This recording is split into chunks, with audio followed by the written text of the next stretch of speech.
Okay, so when we talk about Taiwanese folklore, pretty much everyone knows the local earth god, Gong, right? He's the friendly neighborhood guardian. But have you ever heard about his wife, Po?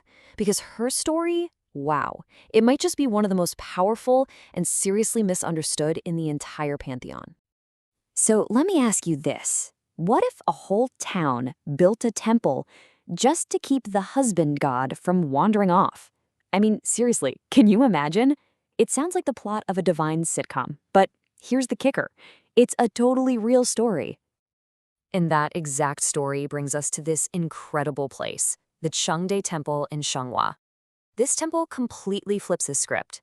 You know, in a spiritual world where male gods usually get top billing, this place puts his wife, Tudipua, right in the spotlight. She's the main deity here. So let's dig into why. So, how did a goddess end up as the lead deity in her own temple? Well, the story goes way back, and it all started with a pretty unique problem: a local god who just couldn't stay put. The villagers came up with this brilliant four-step plan. You could almost call it a divine checkmate.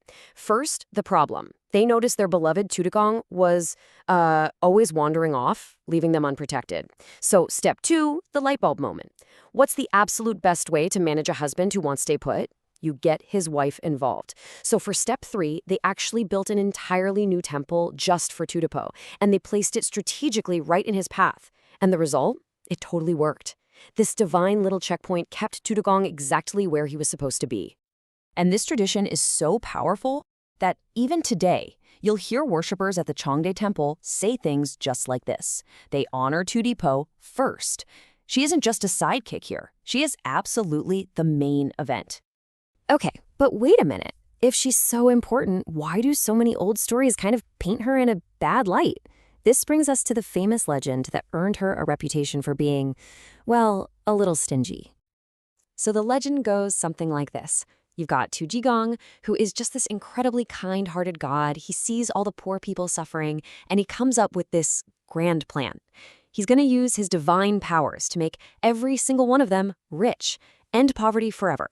A pretty noble goal, right? But then his wife, Tudipo, steps in. And she doesn't yell, she doesn't argue, she just asks this one incredibly practical, world-stopping question. If everyone is rich, who will carry our daughter's sedan chair? Basically, if everyone's a boss, who's going to do the work? Who's going to farm the land or build the houses? And because she was the one who hit the brakes on this utopian dream, the story got passed down with a really simple and not very flattering takeaway. Tudipo was stingy. She was seen as being so practical, it was a flaw, earning her this reputation of having a knife mouth.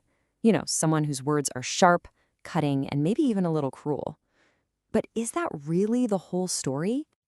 Yeah, that's definitely not the whole story. So now, let's reframe this whole narrative. Her pragmatism wasn't stinginess. It was a form of deep, profound wisdom.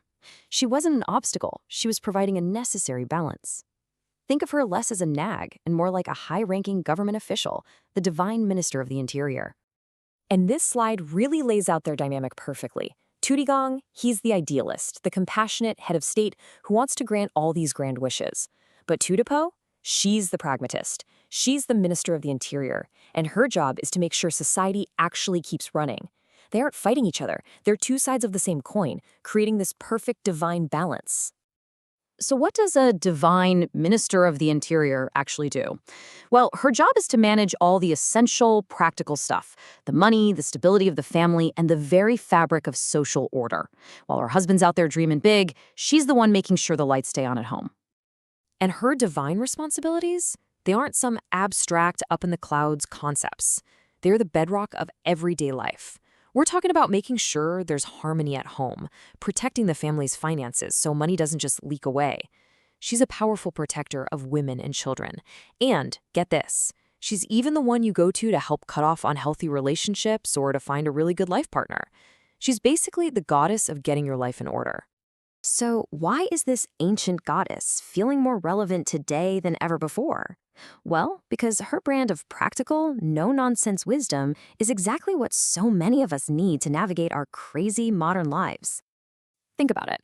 In an age where we champion gender equality, the story of a powerful goddess running the house takes on a whole new meaning. She's not seen as a nag anymore. Instead, she's viewed as a symbol of female strength, of wisdom and authority.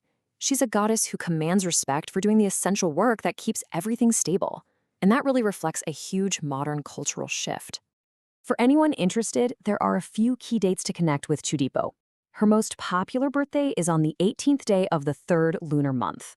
That's considered an especially powerful day to ask for help with things like, say, finding a good partner or cutting off some negative ties in your life. And of course, she's also celebrated right alongside her husband on his birthday. And if you do go to her temple, what should you bring? Well, the offerings are pretty simple and they're full of meaning. You've got flowers, like lilies for respect, sweet pastries for sweet life, and fruits like apples for peace and oranges for good fortune.